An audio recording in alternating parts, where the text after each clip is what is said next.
Bienvenida en esta segunda tarde de nuestra Semana de la Vida Religiosa.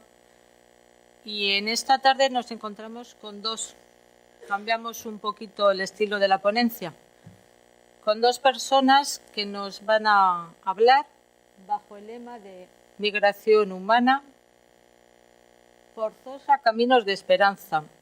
Estamos mal colocados porque si no, no se ven las diapositivas y luego ya nos volveremos a mover, es por eso, así que ya lo sentimos.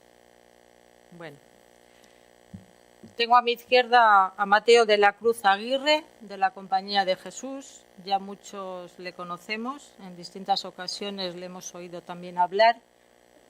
Él es vicepresidente de la Confer de Bilbao y director adjunto de Alboan. Lleva 44 años en África y los 2 últimos años ha tenido una experiencia muy cercana por los campos de refugiados y nos va a contar. Yo le recuerdo a Mateo en una ocasión decir que pensaba que lo había visto ya todo, ¿no? Y sin embargo, pues sigue sorprendiéndose del dolor y del sufrimiento de las personas con las que ha podido tocar y escuchar. Y tengo a mi derecha a Susana Cuesta, que también muchos la conocemos, porque le hemos oído hablar también en alguna charla en Cáritas.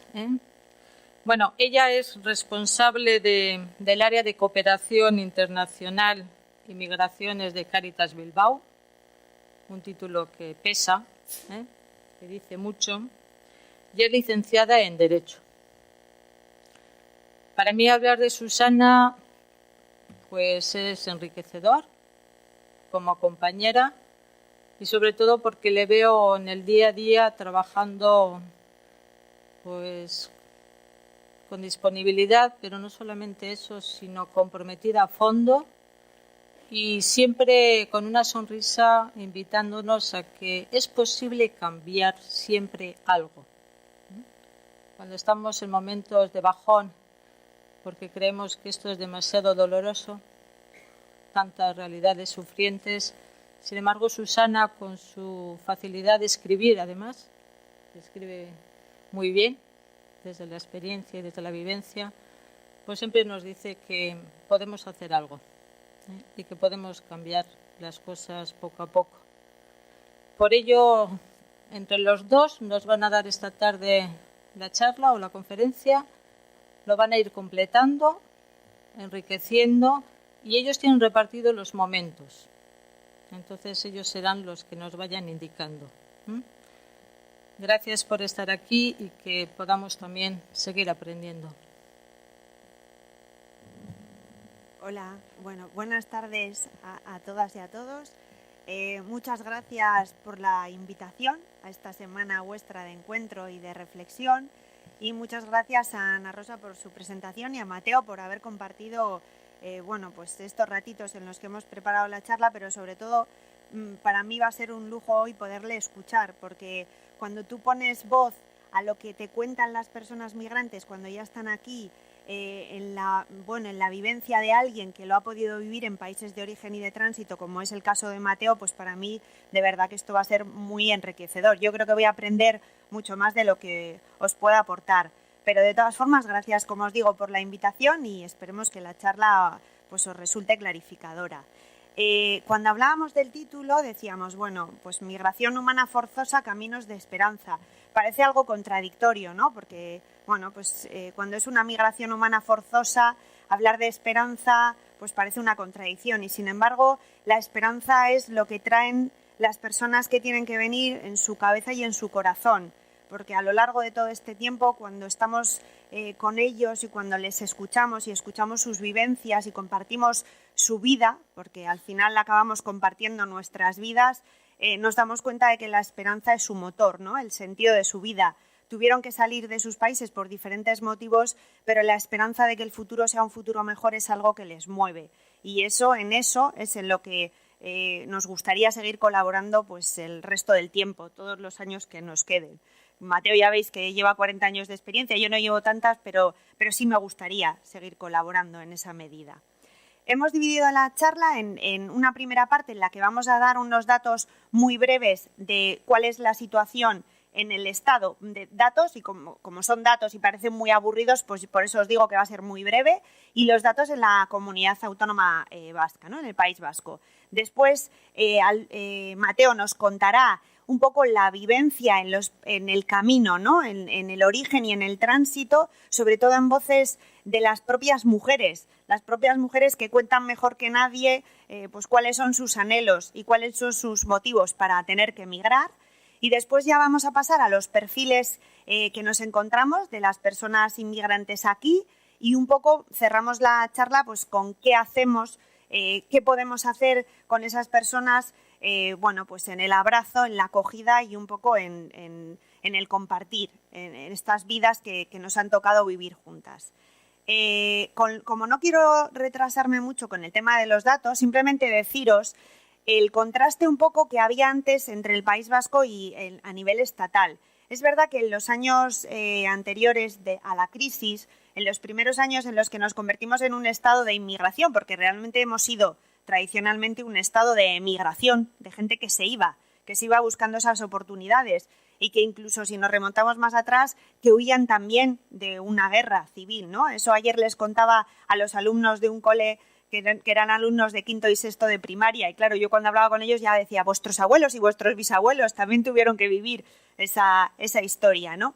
Entonces, cuando nos convertimos ya en ese país de inmigración, nos dimos cuenta de que había una diferencia bastante cuantitativa entre la población migrante a nivel estatal y lo que había en el País Vasco.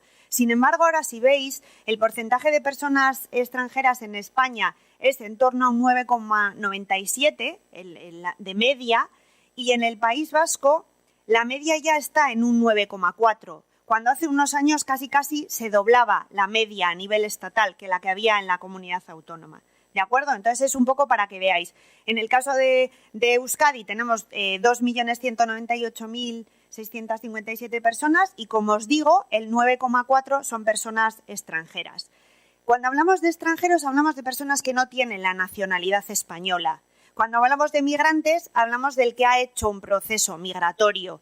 Pero de esos migrantes llega un momento en el que ya tienen la nacionalidad española, porque en un primer momento, pues eso, llegan generalmente con un visado de turista, no vienen por el mar como nos hacen, porque a veces cuando vemos los medios de comunicación parece que la mayoría de la gente que llega por frontera sur, ¿no? En Cayuco o en Patera, y sin embargo es un porcentaje muy bajo en comparación con los que vienen por otras vías, que la ley de extranjería llama vías legales y seguras. Y entonces, bueno, pues eso, es en torno a ese 9,4%. Aquí veis que la mayoría de la población extranjera en el País Vasco procede de Latinoamérica, ¿vale? También hay un porcentaje, el siguiente porcentaje, que procede de Europa, y el resto de África. Cuando igual en nuestro imaginario colectivo tenemos la sensación de que la mayoría de la gente procede de África, y sin embargo no es así. En el caso no se puede generalizar, pero es verdad que lo que hemos venido viendo a lo largo de todos estos años de experiencia es que en el caso de Euskadi, en el caso de Latinoamérica venían primero las mujeres y después reagrupaban a los hombres y al resto de la familia. En el caso de África era primero el hombre el que migraba y después reagrupaba a sus familias. Bueno, pues eso más o menos, ahora el porcentaje de migración de hombres y mujeres es muy parecido, pero es verdad que bueno, la idea era eso, una feminización de la que procedía de Latinoamérica y en el caso de África de hombres. Y después ya, bueno, pues por simplemente mencionar las nacionalidades más frecuentes, porque a veces esto desmonta muchos estereotipos y prejuicios. Tenemos la sensación, pues igual, de que los porcentajes mayoritarios son los más visibles porque tienen unos rasgos fenotípicos característicos, y sin embargo ya veis, es Colombia, es Rumanía, Bolivia, Marruecos y Paraguay.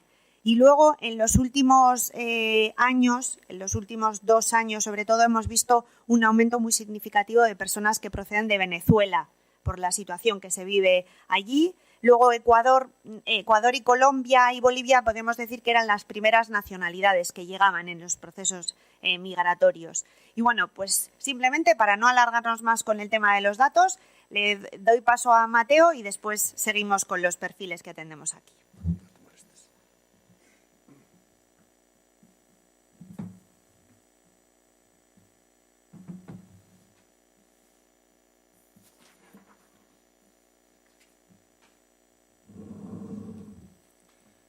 Pues muy buenas tardes a todas y a todos. Y también pues muchas gracias a nuestras amigas, a Ana Rosa y a Susana, por las palabras tan amables que han tenido respecto a mí y sobre todo respecto al tema este de la migración.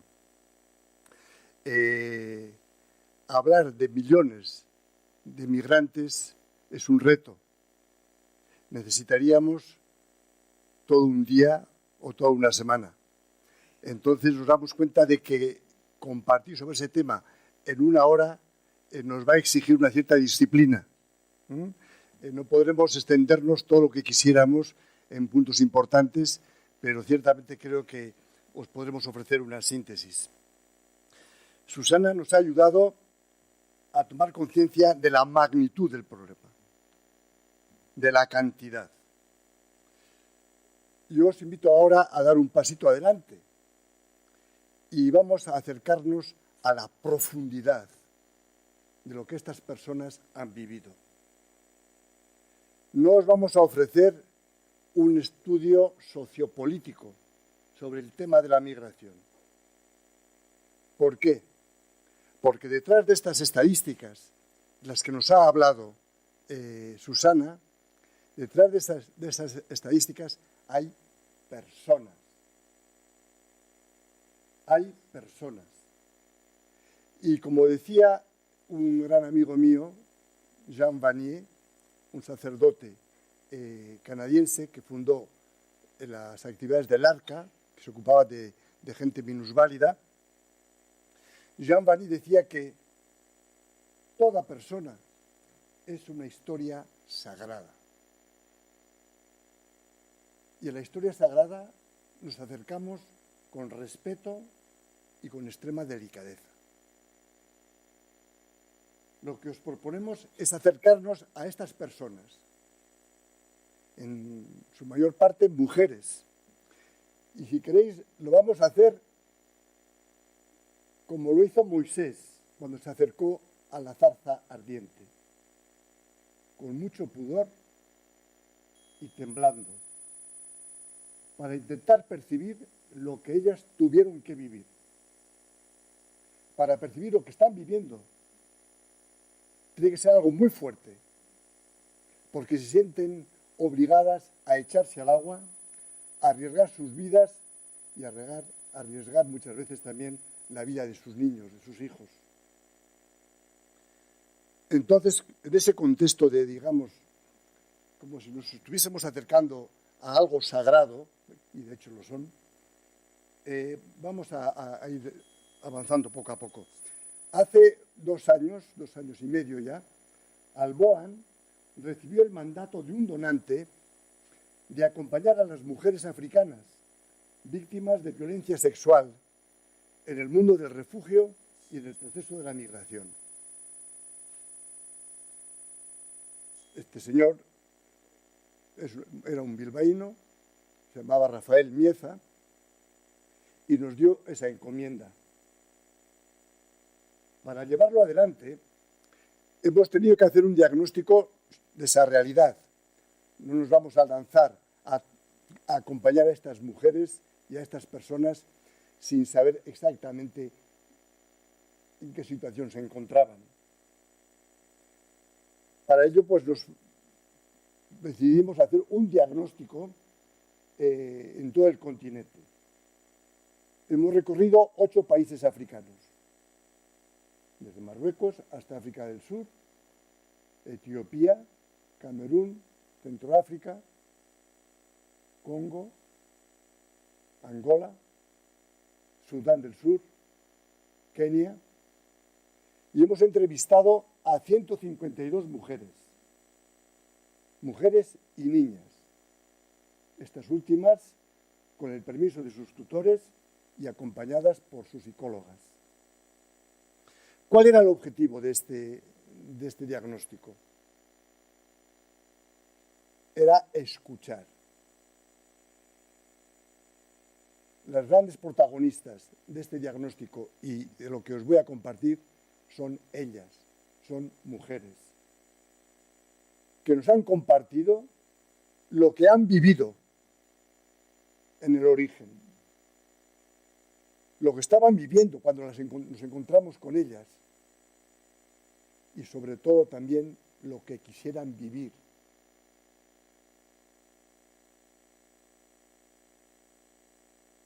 Y eso lo vamos a hacer. Yo no voy a hablar de mí mismo, yo voy a prestarles voz. Me gustaría que esa voz fuese mucho más fina y más delicada. Pero les voy a prestar mi voz a lo que ellas nos han contado, a sus testimonios. Los testimonios que hemos recibido y tal y como los hemos recibido. Os propongo, para ir avanzando, alguna reflexión previa. Resumiendo o sacando algunas conclusiones de los encuentros con estas 152 mujeres, ellas nos dicen que no han salido por una causa determinada, sino por una pluralidad de circunstancias desfavorables, cuya suma a lo largo del tiempo les forzó a huir. Es toda una experiencia de vida. No es que hayan salido por tal o tal causa. Han salido por un conglomerado de circunstancias que en el fondo les han obligado a salir. E insistían sobre el tema. La decisión de emigrar la han percibido ellas no como una decisión personal, no como una elección después de un discernimiento. Se han sentido obligadas. Una obligación impuesta por el contexto. Y eso me parece que es importante. Cuando oímos las entrevistas, siempre viene una expresión en francés. On n'a pas le choix. On n'avait pas le choix. No teníamos elección. No es que yo hubiera podido quedarme en mi país o salir. No he podido escoger. Es un mantra recurrente y doloroso en sus narraciones y evidencia el limitado o nulo margen de libertad que ellas perciben a la hora de salir. Estas mujeres van a atravesar el estrecho, y llegan a nuestro entorno y vienen cargadas con una mochila de razones y de motivos. De razones y de motivos que han ido acumulando desde el origen. Muchas de ellas son del Congo Democrático, de Guinea, de Costa de Marfil, de Senegal, de Mali, fundamentalmente.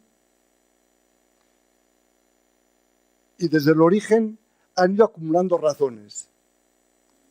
Por eso os voy a hablar de 3 momentos importantes. Las causas de las que voy a hablar no son tanto causas como situaciones vividas en los países de orígenes, en el tránsito doloroso que les lleva desde su país hasta Marruecos y luego lo que están viviendo en Marruecos. Fundamentalmente nos encontramos con mujeres en Tánger, en Martil, en Tetuán y en Nador.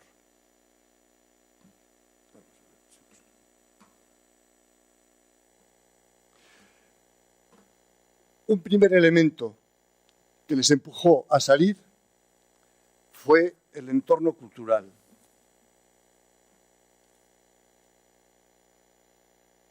Os doy el testimonio de Fatumata.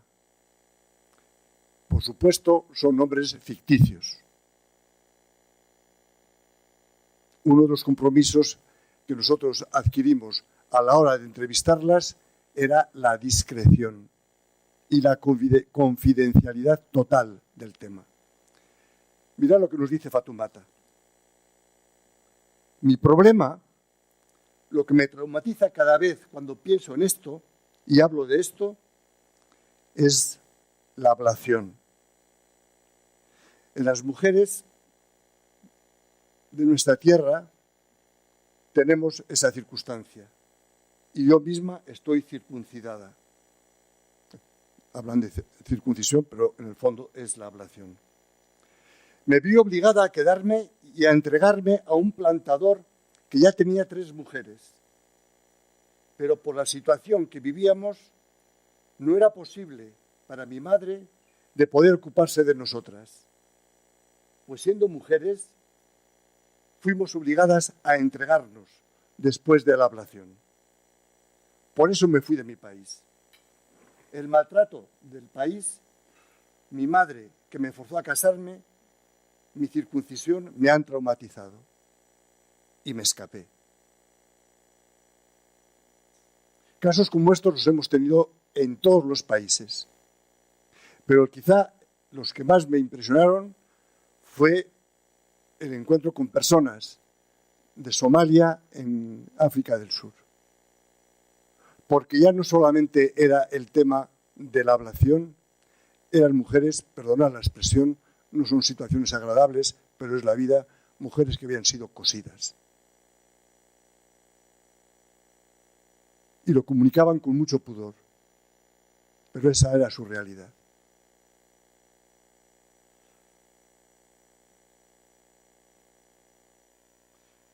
Los matrimonios forzados, otra realidad.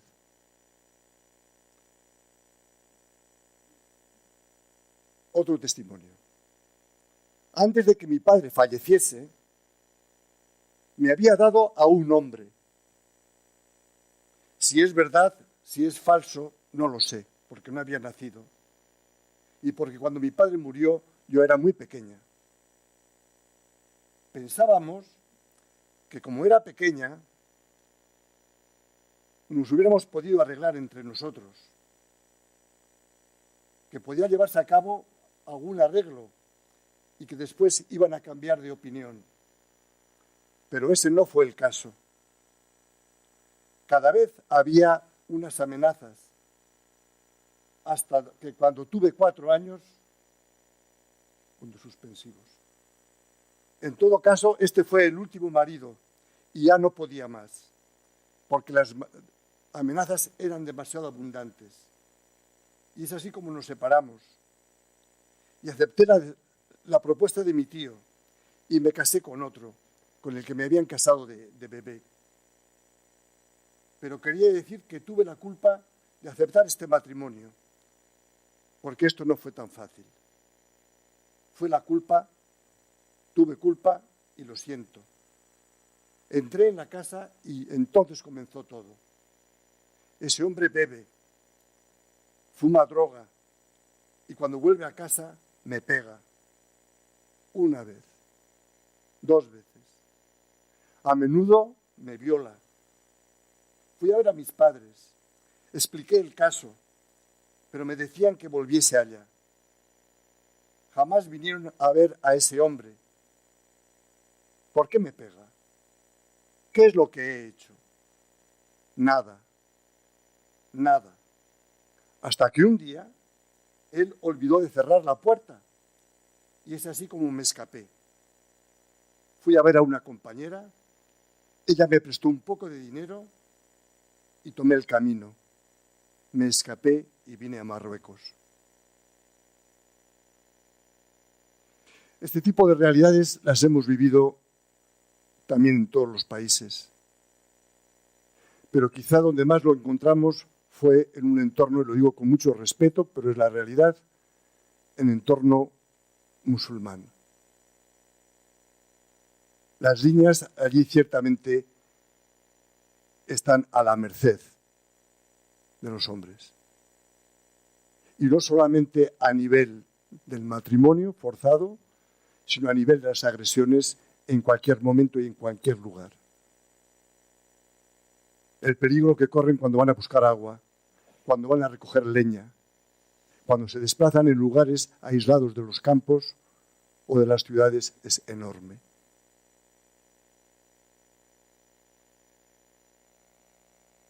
La guerra. Otro caso. otra experiencia, no son casos, son experiencias vividas.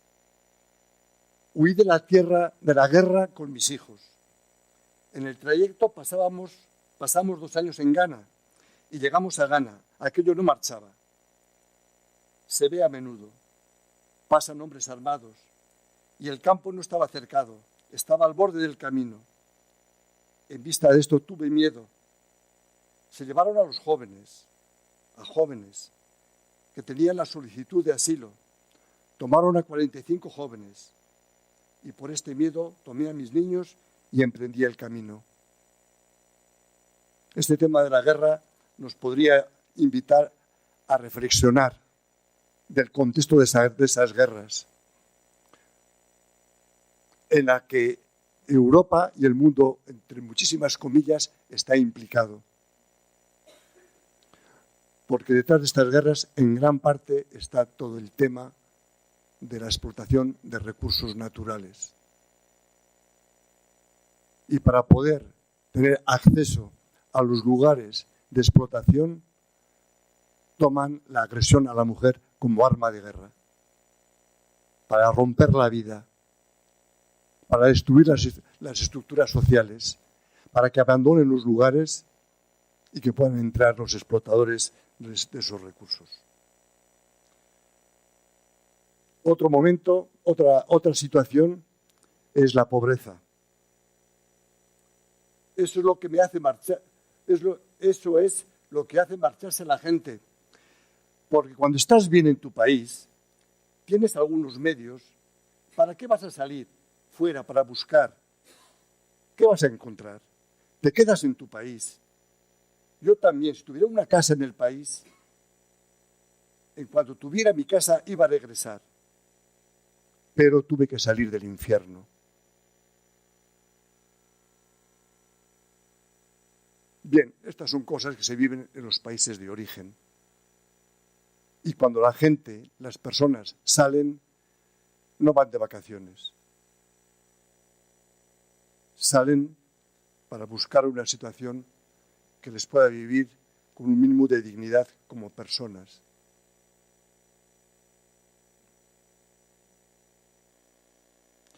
En el camino, el gran problema que encuentran en el camino, imaginaros, pues van desde Camerún, algunas desde el Congo, todas las flechas, bueno, son laberintos para llegar a Marruecos. Lo que viven en ese proceso es extremadamente cruel. En primer lugar, el contacto con las mafias. Pagábamos a medida que avanzábamos. A cada etapa, cuando se iba de una ciudad a otra, había que pagar. Bueno, es verdad que había que hablar, que estábamos confrontados a estafadores. Y cuando ibas donde ellos te decían, directamente puedes pagar aquí para dejarte en España. Pero hasta cuando acabas de pagar, entonces van y te dicen, vas a pagar más lejos. Y aquí no puedes avanzar si no tienes más dinero. Les dices, pero ya he pagado todo el trayecto. Te contestas, no. A los que pagaste te hicieron una estafa, porque el que tomó tu dinero a mí no me conoce y yo no lo conozco. ¿Cómo pudo entonces enviarme el dinero? Como veis, son testimonios un tanto, a veces, incoherentes, te están contando su vida. Así que hay que pagar cada etapa de tu camino. Sí, pero si no se puede escapar de los estafadores, porque hay muchos que se ganan el dinero con el tráfico. Saben que hay gente que quiere irse, que quieren llegar cueste lo que cueste. Por eso están ahí.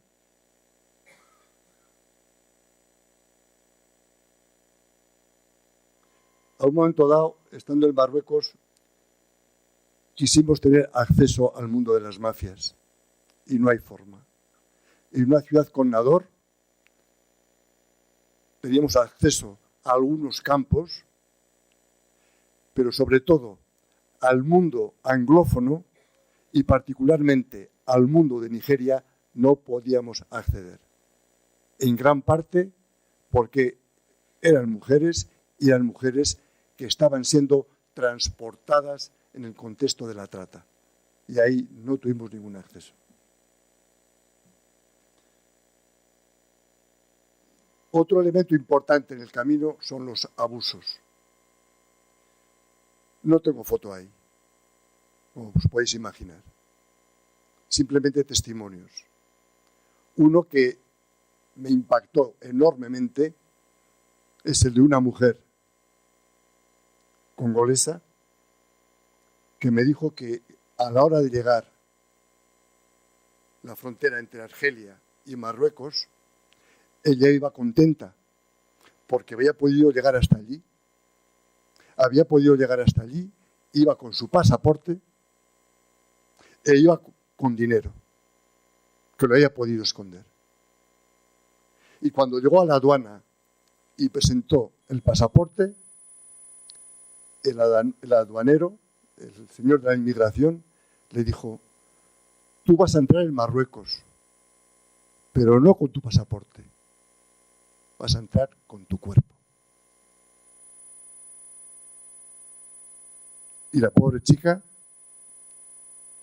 tuvo que pagar ese impuesto tan duro y ese arancel tan penoso. Otro caso. Llegamos a Níger, en Agadez. Es donde me vendieron. Yo no sabía cómo se atravesaba la zona. No conocía el camino. Me vendieron otra vez en Libia. Lo juro. En Libia allí se me pedía el dinero y mi familia no podía conseguirlo. Estuve prácticamente 8 meses allí. 8 meses en los que me torturaban. Usted no sabe. Cuando empiezan a pedir el dinero es así.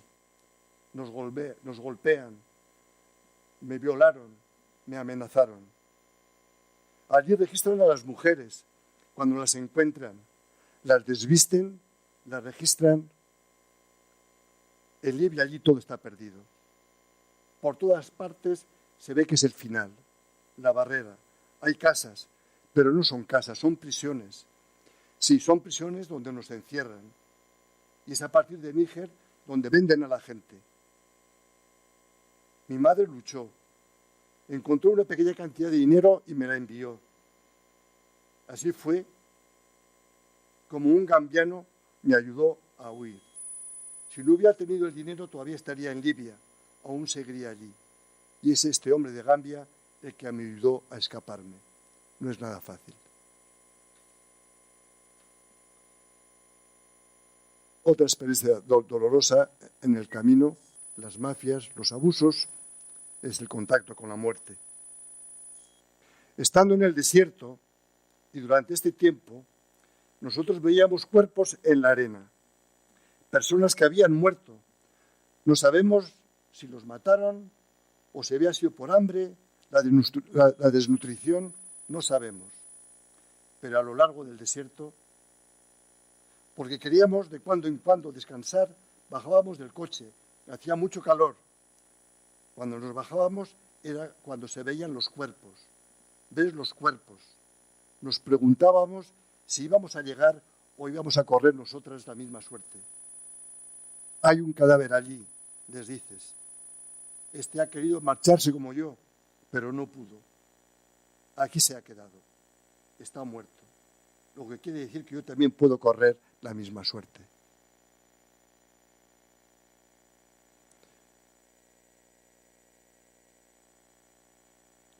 Causas en los lugares de llegada. Voy a resumir brevemente. En Marruecos, las mujeres, el migrante en general, en primer lugar, están obligados a la mendicidad.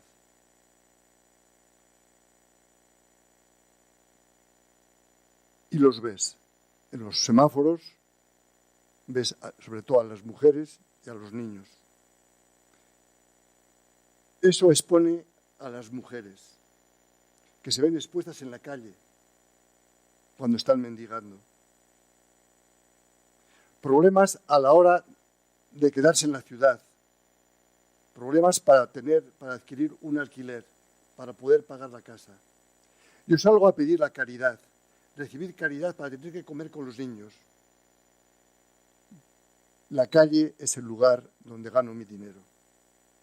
La gente te insulta, otros te tiran agua sucia cuando pasas, porque eres negra, o no lo sé, o bien porque caminas de tal manera, te insultan, otros vienen a tirarte huevos. Francamente, no es fácil. Ahora, como estamos ahí, estamos bloqueados. La policía está por todas las partes. Esta era una señora que nos hablaba en uno de los campos de Nador, donde están como bien unas tiendas de plástico. Nos despertamos a las 5 de la mañana. Te echas al niño en la espalda para huir de la policía, que va a venir a expulsarnos. Y volvemos cuando se han ido a las 10 de la mañana. Antes de llegar aquí, el bosque estaba lleno de policías. Nos despertamos por la mañana para huir. 9 policías, nos damos todos la vuelta a las 10. Cuando te das la vuelta ni siquiera puedes ir a la ciudad. También hay policía en la ciudad. Aquí estamos rodeados. Estamos ahí, solo para mirar lo que Dios ha dado, porque no hay elección. Bien, sé que es un bombardeo de circunstancias, sé que es un bombardeo de momentos difíciles. Os invito a pararnos un rato. Vamos a escuchar un poquito de música y, bueno, pues que cada una y cada uno haga su síntesis. Os voy a poner la letra para que la sigáis. Espero que la mecánica funcione.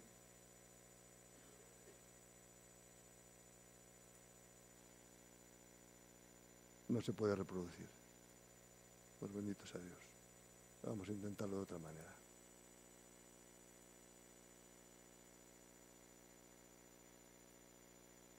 Sí.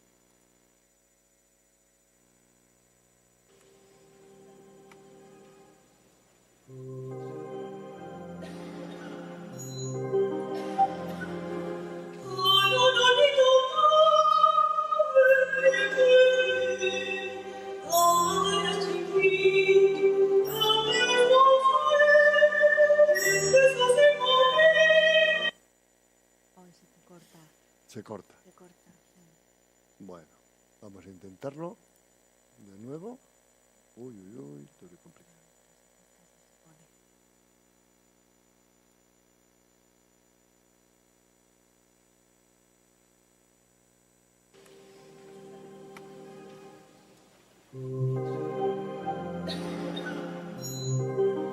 Seguir la letra.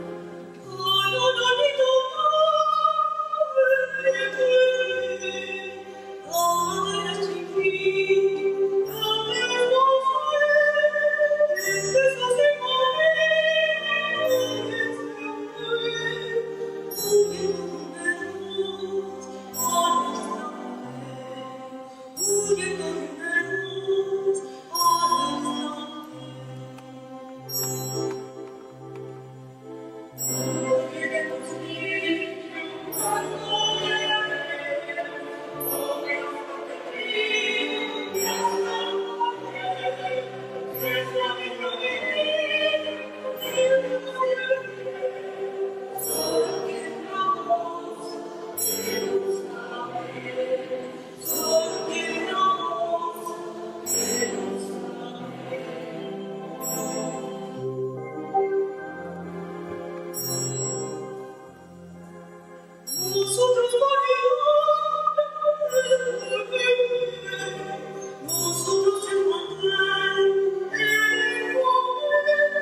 Bueno, pues esta es una parte de lo que os quería comentar. Ciertamente que a uno se le queda el corazón pues bastante espeso. Pero lo que pasa es que hay más. Es algo extremadamente consolador de ver que hay personas que reaccionan a este tipo de realidades. Y os puedo comentar de que en los lugares más remotos, más lejanos que he podido visitar durante estos 2 años, siempre me he encontrado una presencia de iglesia,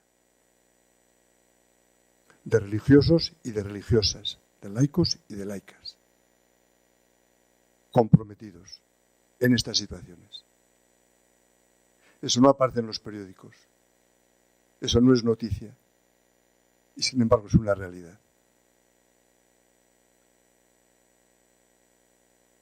¿Qué hace esta gente?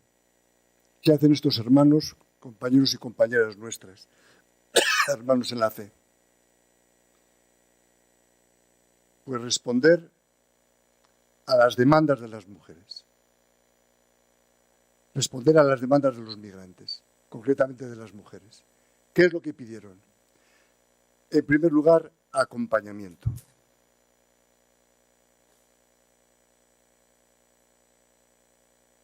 Sentir que no están solas. Y acompañamiento social y fundamentalmente psicológico. El tema de estas mujeres, tanto en los campos de refugiados como en el proceso de inmigración, es no solamente lo que han vivido en el origen, en el tránsito y lo que están viviendo, son las secuelas, las heridas profundas que llevan, de estigmatización, de exclusión, de culpabilidad. Y eso no se cura del día a la mañana. Y lo que han pedido y lo que piden es que se les pueda acompañar. Quiero decir que si se me ha quedado algo grabado del encuentro con estas mujeres, aunque yo no las entrevistaba directamente, lo que verdaderamente me impresionó es la capacidad de resiliencia que tienen. Son mujeres fuertes. No os podéis imaginar. Porque después de haber vivido todo lo que han vivido, siempre están de pie y siempre están mirando más allá. Con ganas. Y lo que esperan y lo que necesitan es una mano que les pueda acompañar. Quieren encontrar espacios de acogida, que les dé seguridad, como este, por ejemplo. Buscan protección. Todas estas mujeres, menos las europeas y alguna que otra, todas esas mujeres, todas han sido, perdonad la expresión, rotas. Una y otra vez. Y se les ha ofrecido, en colaboración con asociaciones locales, se les ha ofrecido un lugar en las que por lo menos se sienten seguras, se sienten acogidas, se sienten aceptadas, se sienten queridas. Y es lo que piden. Lugares, espacios donde poder ser sin sentirse señaladas, sin sentirse marcadas o sin ver que están hablando de ellas, que están murmurando. Otra cosa que piden es atención sanitaria. No sé si tuvisteis la ocasión de ver el domingo, creo que fue, la entrevista que le hicieron al Papa en la televisión. Recordaréis cómo le entregaron, el periodista le entregó un trozo de concertina. Desgraciadamente he visto a gente cortada. Verdaderamente, estos son los más sencillos. Piernas abiertas. Bien, no os voy a comentar. Entonces, lo que están pidiendo ellos es atención sanitaria, y ellas, que han sido forzadas, violadas, que se les ayude, que se han quedado encinta, que se les ayude en el proceso de gestación, en el proceso del parto y en el proceso de la acogida de los bebés durante un primer tiempo. Y otra cosa que piden es empoderamiento. Claro, sobre esto se podía hablar, pero me tengo que limitar. Lo que están pidiendo es no ayudas, no limosnas, no asistencia. Lo que están pidiendo es un trabajo que les permita a ellas ponerse de pie y con su dignidad salir adelante ellas y sacar adelante a la familia que les han dado, que les han creado, porque al fin y al cabo son sus hijos. Entonces, pues, los proyectos que estamos ahora elaborando van en esa dirección. Acompañar,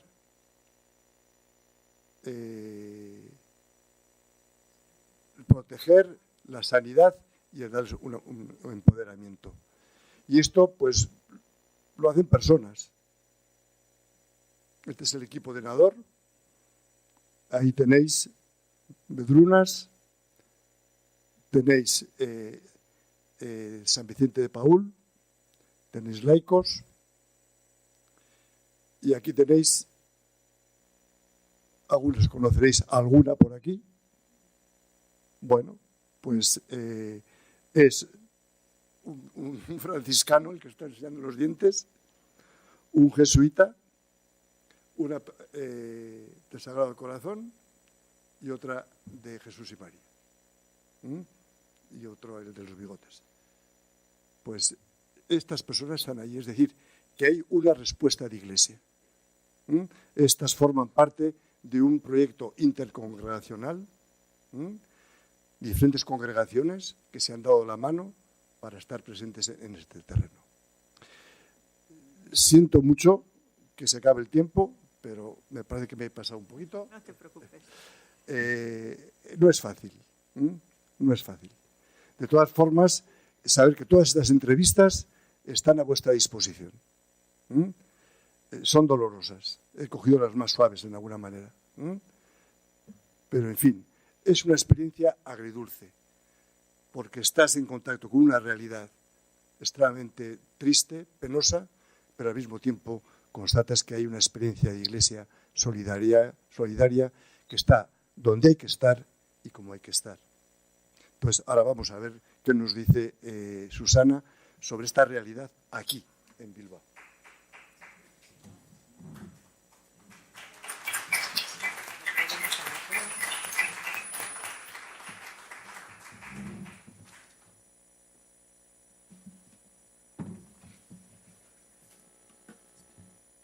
Bueno, a mí lo primero que se me ocurre decir es que después de haber escuchado lo que nos ha contado Mateo, que además ha puesto el foco en un continente en concreto y en unos países en concreto, el hecho de que haya solamente un 10% de personas migrantes en nuestro estado es poco para la realidad que viven. De hecho, son muchas las personas que están esperando llegar a Europa. Lo hemos visto, a llegar a otros países, pero llegar a Europa. Y sin embargo, la respuesta que estamos dando no es una respuesta de acogida y de bienvenida, es una respuesta de cerrar, de poner fronteras, ¿no? De poner vallas y muros, y luego a los que están aquí, lo vamos a ver al final de la charla, también de poner otros muros que son los muros internos, los muros del rechazo. Por eso yo creo que la llamada más que nunca es la que escuchábamos el otro día al Papa, ¿no? Bueno, pues tenemos que ser una sociedad de acogida y de apertura, y una sociedad que no se olvide de llorar, como decía él, ¿no? Que a veces se nos olvida. Entonces, Bueno, pues Mateo nos ha explicado un poco las dificultades que, sobre todo el perfil de las mujeres, viven en los países de tránsito y en los países de origen, en origen y en tránsito. Ahora vamos a ver qué ocurre en un país de llegada. En nuestro caso, bueno, pues en lo que ocurre en Vizcaya, pero sí que es verdad que, bueno, pues que esta realidad se vive en muchos otros países. Aquí lo que sí que podemos decir es que cuando hablamos de personas migrantes, hablamos de varios colectivos. ¿Y por qué hablamos de varios colectivos? Porque hay leyes que son leyes injustas, eso ya os lo podemos decir, que son leyes que de alguna manera pues dividen a las personas a las que atendemos en unos colectivos o en otros y que condicionan incluso su proceso migratorio una vez que están aquí. Aparte de todas esas vicisitudes que han vivido por el camino y que han vivido hasta llegar, también una vez que están aquí hay otras leyes que hacen difícil su camino, ¿no? Lo ideal sería que cuando llegaran a cualquier estado, cuando llegaran al estado en el que buscan las oportunidades, los derechos de los que disfrutaran fueran los mismos que aquellos derechos de los que disfrutan las personas en la sociedad de acogida, y sin embargo no es así. Sin embargo, hay leyes que lo que hacen es excluirles de algunos derechos y hacer que ese proceso migratorio sea más duro. Entonces, os hemos puesto 3 perfiles porque son los perfiles con los que más nos estamos encontrando. También es verdad que una persona, la ley les clasifica, pero una persona se mueve de uno a otro. Una persona puede venir como los llamados migrantes económicos porque huye de su país por una situación de pobreza, ¿no? Una situación o de una catástrofe natural que les hace emigrar, y sin embargo cuando llegan aquí ocurre que en su país estalla también una situación de guerra y se pueden convertir en solicitantes de protección internacional. Y luego, aunque piden asilo, se les deniega el asilo y pueden volver otra vez a estar bajo el amparo de la ley de extranjería. Entonces, es paradójico que las leyes los clasifiquen cuando las historias están entrecruzadas y nos encontramos personas que han venido de una manera y que han solicitado asilo y de repente se han quedado sin ese asilo, sin esa protección internacional y se han convertido en otros migrantes, ¿no? Entonces, bueno, la idea es que veáis las dificultades y también, en algunos casos, lo que podemos hacer dentro de cada uno de estos perfiles. Cuando hablamos de refugiados, que es un tema que parece como que desde el 2015, cuando apareció aquel niño, el niño Ailán, en la playa, ¿os acordáis? Pues saltó a los medios de comunicación como si fuera una crisis, como si nunca antes hubieran existido personas refugiadas. Y las personas refugiadas existían antes. La única diferencia fue que a partir del 2015, de alguna forma, querían llegar a Europa.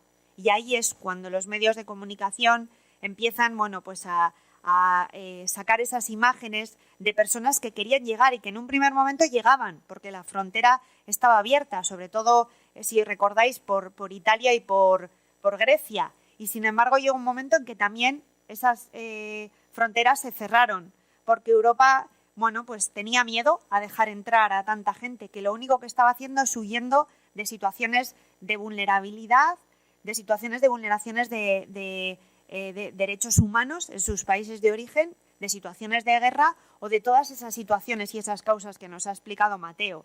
Y sin embargo les cerramos las puertas. Y lo difícil de una persona refugiada para solicitar protección internacional es que si no alcanza ese país, ese continente preciado al que quiere pedir protección, no puede pedirla. Si se quedan en Jordania, si se quedan en Libia, si se quedan en Turquía, no pueden solicitar protección internacional. Entonces, la única manera de hacerles, de permitirles que soliciten esa protección es que lleguen aquí. Si les cerramos las puertas, pues la dificultad que tienen es pues que no lo pueden solicitar. Y entonces se encuentran en campos de refugiados en los que las condiciones pues son condiciones de muchísima vulneración de derechos humanos, desgraciadamente. Este es uno de los perfiles. Y es verdad que este perfil, dentro de lo que cabe, una vez que llega aquí y puede solicitar asilo, ya os he dicho, con todas las dificultades que hay para que lleguen, es verdad que tiene una protección mayor que las personas migrantes que están bajo el amparo de la ley de extranjería.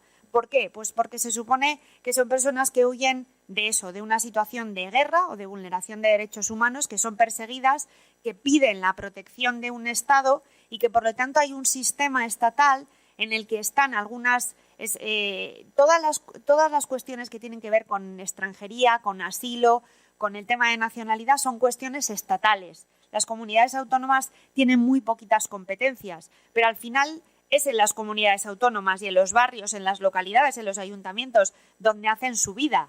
Con lo cual, es verdad que la competencia es estatal, pero es verdad que la acogida se hace a nivel de barrio y de comunidad, ¿no? Y esa es una de las contradicciones. Pues como os decía, este sistema estatal de asilo sí que permite que a la persona que solicita asilo, solo por el hecho de solicitarla, entra en un sistema de protección que no tienen los otros migrantes. Y este sistema de protección es un sistema que podría tener hasta 24 meses de protección.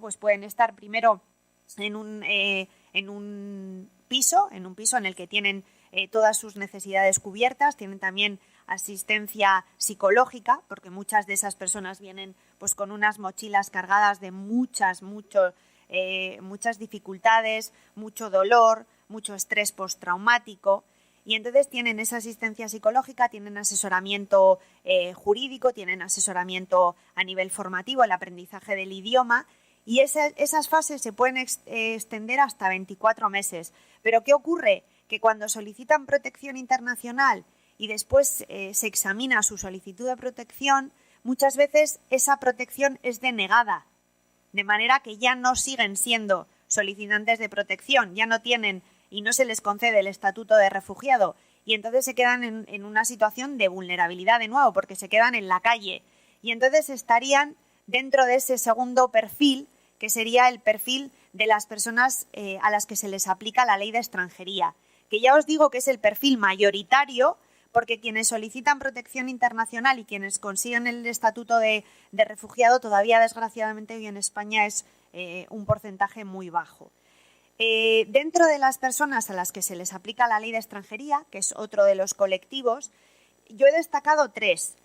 ¿Por qué? Por su especial vulnerabilidad y por el trabajo que estamos haciendo con ellos, en algunos casos desde un tiempo relativamente reciente, y veréis por qué.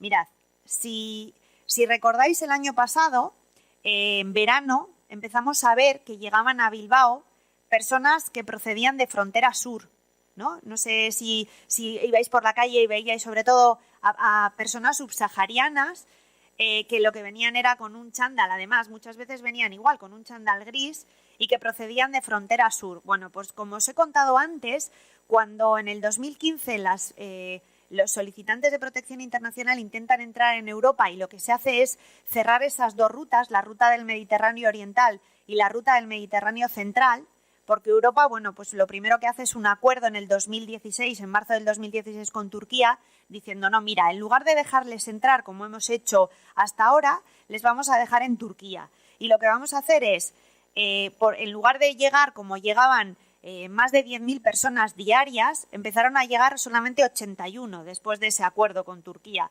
¿Por qué? Porque lo que se hacía es seleccionar en Turquía a las personas a las que sí se les dejaba luego llegar a Europa para que pidieran protección internacional. Y entre tanto se consideró que Turquía era un país seguro en el que podían estar las personas solicitantes hasta que se le permitiera la entrada a Europa. Cuando esas dos vías, además del acuerdo de Turquía, se cierra por otros motivos, hay un acuerdo entre Italia y Libia, que lo que hace es que Libia también se convierta, que ya es un país en el que hay un montón de solicitantes de protección y de personas migrantes. Generalmente los países que más solicitantes de protección, más refugiados y que más personas migrantes tienen en el mundo son los países empobrecidos, son los países además en los que están muy cerca de países en situación de conflicto y que es donde se mantiene el mayor número de esas personas. No son las que llegan a Europa. El número de personas que llegan a Europa es muy minoritario en comparación con las que están allí. Entonces eso que no se nos olvide, porque también la idea es como que están llegando constantemente y eso no es verdad. Pero como os decía, al cerrarse esas dos rutas, lo que hace es abrirse la ruta del Mediterráneo Occidental, que es nuestra frontera sur. Nuestra frontera el año pasado recibió a unas 60.000 personas, que en comparación con las 20 mil del año anterior, pues es un número muy significativo, pero es un número muy insuficiente si tenemos en cuenta toda la gente que está intentando huir de sus países, es un número significativo, como os decía, porque bueno, pues es una frontera que hasta en el 2006 se había abierto con la llamada crisis de los cayucos, pero que luego se había ido trasladando hacia el Mediterráneo más central y oriental. Sin embargo, el año pasado vuelve a ser una frontera de entrada en Europa y entonces nos encontramos con ese perfil de personas solicitantes que llegan. Claro, las entidades que se encargan de la acogida, entre ellas esta Cruz Roja, de alguna manera pues se ven desbordadas en el sur porque es una situación entre comillas nueva. En el 2006 ya os digo que hubo otra llamada crisis de los cayucos en los que también llegaron, pero en los años anteriores las rutas más utilizadas no habían sido la de frontera sur. Y entonces, bueno, pues nos encontramos con que hay que atender a toda esta gente. Lo primero que se hace cuando llega se les hace un triaje sanitario, de manera que se hace, bueno, pues un examen de cómo se encuentran estas personas, pero después la Policía Nacional les lleva a dependencias policiales porque lo que les hacen es poner una orden de devolución. O sea, como si fuera una orden de expulsión, para que lo entendamos. ¿Por qué? Porque el Estado lo que dice es: habéis entrado por un puesto no habilitado, no habéis entrado por una frontera habilitada, y entonces nosotros como Estado tenemos la posibilidad de devolveros a vuestro país. Y lo que se hace es poner una orden de devolución. Es verdad que no se ejecuta, que esa orden no se lleva a cabo, pero también es verdad que esas personas, en cualquier momento, al tener esa orden de devolución, si les para la policía, les podrían expulsar. O sea, que eso es algo que ocurre. ¿Y esa gente qué hacía? Bueno, pues esa gente, algunas de esas personas pedían ir a Cataluña, pedían ir a Madrid y muchas de ellas pedían venir al norte. ¿Y por qué pedían venir a Bilbao? Porque lo que querían era llegar a Irún y seguir camino hacia Europa.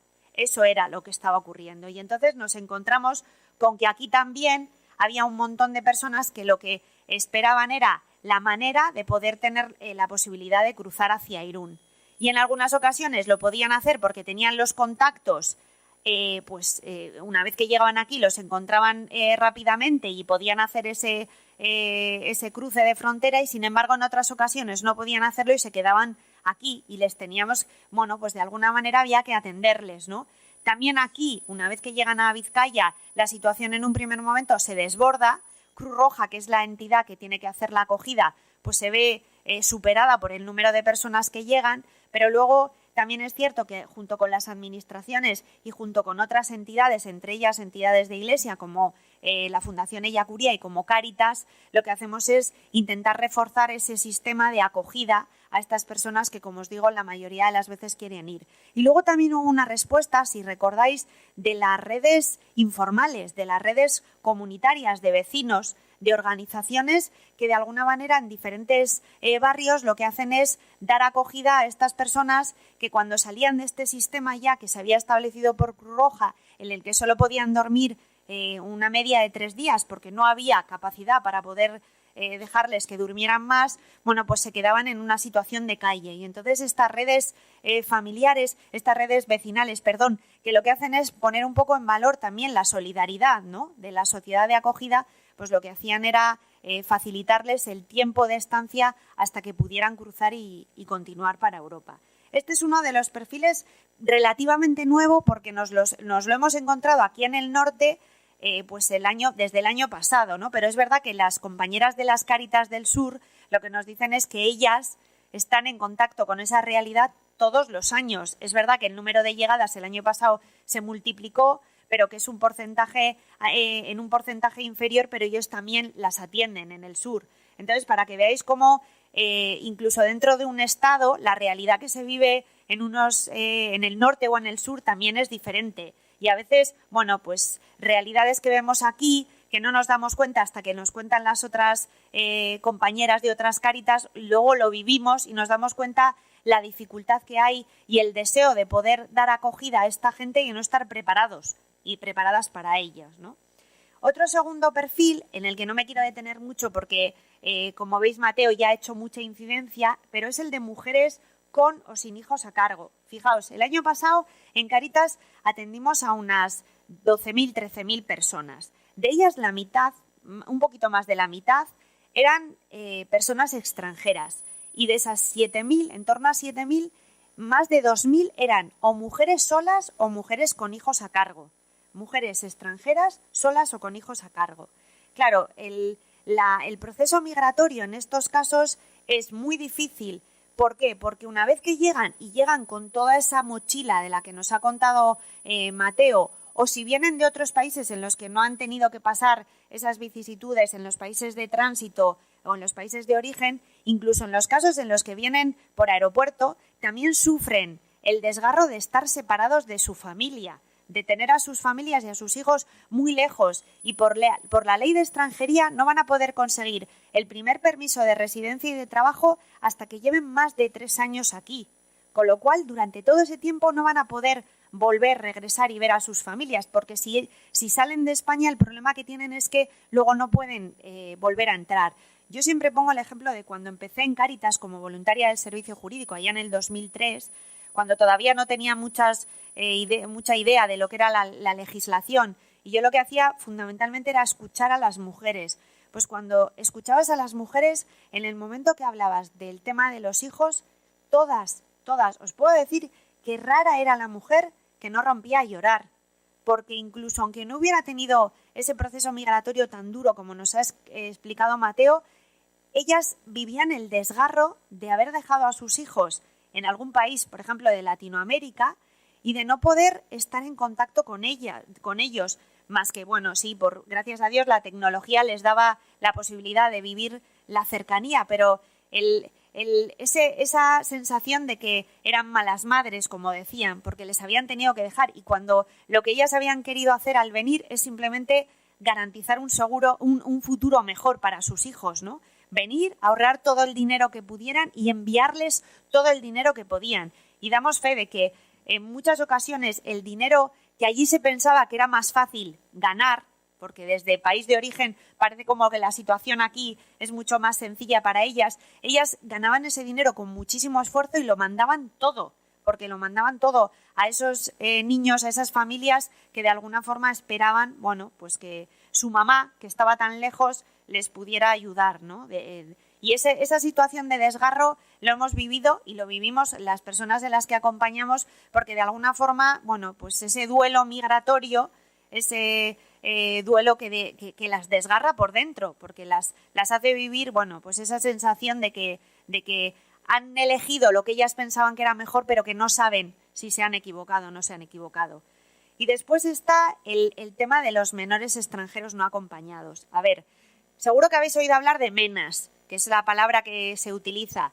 Nosotras queremos olvidarnos de esa palabra porque, como todas las palabras, parece que de alguna forma la palabra resta importancia a lo que estamos viendo y a las personas a las que estamos acompañando. Estamos hablando de niños y niñas que hacen un proceso migratorio solos, que viven vicisitudes muy duras, porque viven durante el camino pues riesgos muy graves para su vida, para su integridad, y sin embargo les ponemos la etiqueta de MENAS porque parece como que de esa forma son menos niños, ¿no? Son menos vulnerables. Bueno, pues que no se nos olvide que son niños y niñas que entran en un sistema de protección, que es verdad que hasta los 18 años, con todas las dificultades y con todos los déficits que hay, pero que hasta los 18 años les tiene de alguna forma protegido, por lo menos aquí, en el País Vasco, pero sin embargo al cumplir los 18 años se quedan en una situación de absoluta desprotección. Y ellos mismos nos cuentan. He salido de un centro de menores en el que, ya os digo, con mayor o menor, por mayores o menores posibilidades tanto de formación como de otras ilusiones que ellos viven, porque ellos vienen con la ilusión de encontrar enseguida un trabajo y para poder mandar también dinero a sus países de origen. O sea, tienen esa misma carga, esa misma ilusión y esa misma esperanza que puede tener una persona mayor de edad, pero sin dejar de ser niños, ¿no? Pues cuando salen de ese centro de menores se encuentran. Si tienen la suerte de salir con un permiso de residencia, que no siempre que es muy pocas veces, en ocasiones lo pierden cuando tienen que renovarlo, porque para poderlo renovar necesitan un trabajo. No tienen la posibilidad de que les hagan un trabajo de 1 año. ¿Quién hace hoy en día un trabajo de 1 año a jornada completa? Y a menores que muchas veces además sufren el estigma de ser menores, pues el tema, por ejemplo, de personas, de menores de Marruecos o de Argelia, tristemente sufren el estigma de ser considerados como personas o menores que tienen una situación de riesgo, que ponen en riesgo la seguridad ciudadana y sufren ese estigma, con lo cual la dificultad de que consigan el trabajo es mucho mayor, pero para cualquier menor, también para ellos. El tema de la formación, ellos dicen, claro que quiero formarme, pero el problema es que cuando acabo la formación no encuentro ese trabajo que me permita poder enviar dinero. Y entonces lo que nos estamos dando cuenta en Cáritas es que muchos de esos menores, una vez que alcanzan la mayoría de edad y salen de ese sistema de protección, se quedan en una situación de calle y acuden a los programas de Cáritas que tienen que ver con personas sin hogar, cuando no es un perfil de personas sin hogar, es simplemente el perfil de un menor que ha cumplido la mayoría de edad, que la ha cumplido sin poder tener una oferta de empleo, sin poder tener ese permiso de residencia y trabajo y sin poder disponer de un dinero que les permita satisfacer sus necesidades básicas y se encuentran en una situación de exclusión y una situación de calle, ¿no? Entonces, estos tres perfiles, como os decía, son perfiles dentro de la ley de extranjería que son especialmente vulnerables. Ahora, para no terminar con esa sensación de desasosiego que nos deja el contar la realidad, ¿no?, de las personas a las que acompañamos, yo sí que creo, y creemos quienes estamos aquí, estoy segura que Mateo, que Ana Rosa, que compañeras de Cáritas, que al final algo podemos hacer. Y podemos hacer desde el compromiso personal. A veces hay una frase de la Madre Teresa de Calcuta que me encanta y que pongo en muchas charlas, que es ¿cómo puedes contribuir a la paz del mundo? Pues ve a casa y ama a tu familia, ¿no? Algo tan sencillo como eso, que parece que no tiene ningún valor y que no tiene ninguna consecuencia, sí que la tiene en las personas a las que acompañamos. Entonces, ¿qué aspectos tenemos que tener en cuenta? Bueno, primero, que esas personas a las que acompañamos tienen un montón de dimensiones en las que tenemos que trabajar. Que hay algunas que tienen hay que hacer especial hincapié en unas dimensiones o en otras. En el tema de la situación jurídico-administrativa, cuando hablamos de personas extranjeras, desgraciadamente hay que hacer mucho hincapié. ¿Por qué? Porque hay unas leyes que les condicionan. Hay unas leyes que hacen que si no tienen ese permiso de residencia o ese permiso que reconoce que tienen el estatuto de refugiado, pues sus derechos sean menores. Y eso hace que hay que tener mucho cuidado, especial cuidado con esta dimensión. Pero hay otras, el tema de la familia, el tema de la salud, el tema del trabajo, de la vivienda. Y yo querría decir y hacer un especial hincapié también en el tema del desarrollo personal, del sentido de la vida.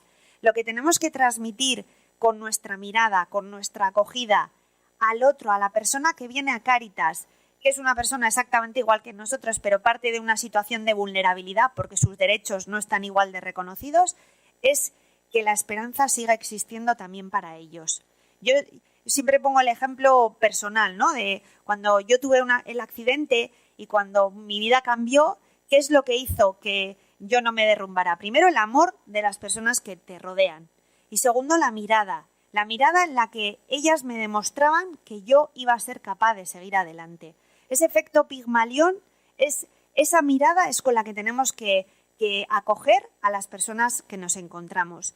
El decirles que a pesar de las dificultades, que a pesar de todo lo que han vivido y a pesar de que lo que les queda por delante todavía es difícil, van a poder llegar. Porque si no transmitimos esa sensación de esperanza, yo creo que no estamos haciendo nada, al margen de que luego les podamos ofrecer otro tipo de recursos, ayudas económicas, en asesoramiento en temas formativos, etcétera. Pero esa mirada, esa sensación. Recuerdo hace unas semanas que vino una persona de estas personas que llegan en situación de tránsito, que venían y que, en lugar de seguir para Europa, había decidido quedarse aquí.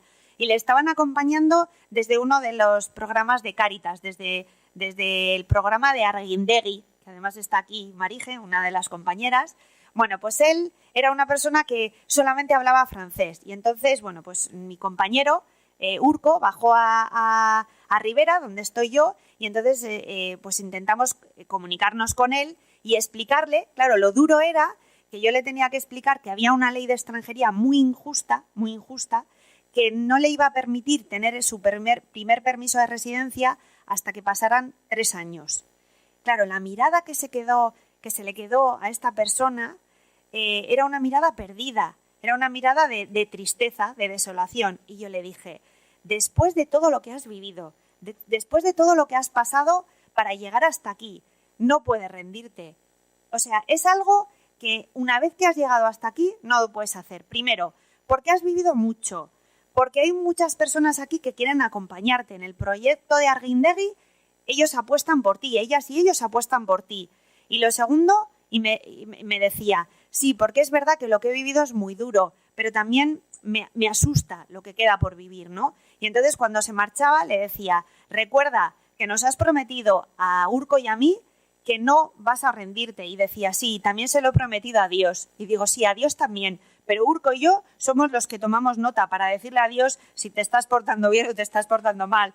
Así que recuerda que no te puedes rendir. Bueno, pues esa mirada de que ellos pueden, de que la desesperanza no tiene que llegar a su vida, de que la sensación de sinsentido que muchas veces pasan pues porque las dificultades que viven son muy duras. Bueno, pues eso no se nos tiene que olvidar. Yo creo que eso es uno de los mayores compromisos que tenemos que tener al margen de otras ayudas y de otros recursos que podamos ofrecerles. Después, por no alargarme, porque sé que ya nos queda mucho, hay algo en lo que quiero hacer una especial hincapié, en el tema de los estereotipos, de los prejuicios, de los rumores, del racismo, de la xenofobia. Desgraciadamente es algo que estamos viviendo como algo que está en alza, como el rechazo al que es diferente, el rechazo al que no es de aquí, el poner en primer lugar a los de aquí, a los que clasificamos como los de aquí, como si fuéramos los dueños de este estado, ¿no? Como si esto fuera una casa en la que pudiéramos abrir la puerta y cerrarla a quien quisiéramos. Bueno, primero el mundo es un mundo de todos, ¿no? Y como dice el Papa, además, nosotros que pertenecemos a este continente no nos tenemos que asustar de los extranjeros porque en su momento fuimos, y como decía Todorov, todos somos extranjeros o todos somos inmigrantes al albur de un futuro incierto. Nadie sabe lo que va a pasar mañana y nadie sabe en qué condiciones se va a encontrar. A mí me gustaría pensar que de la misma manera que yo intento en mi actitud, en mi compromiso, en mi acción, llevar una actitud de acogida y de recepción y de intentar luchar por los derechos de las personas que vienen, si mañana yo estuviera en esa situación me encontraría con lo mismo, ¿no? Me encontraría con otro país en el que también se me abrieran las puertas y sobre todo el corazón. De manera que yo creo que lo que hay que intentar en la medida de lo posible es que esos estereotipos y esos prejuicios desaparezcan, que todos nuestros muros psicológicos que también existen desaparezcan, que venzamos el miedo, que la mejor manera de conocer al otro es conviviendo y de alguna manera, pues eso, que no temamos al diferente, ¿no? Que lo que hagamos es, como nos dice el Papa, salir al encuentro. Bueno, pues muchas gracias. Thank you.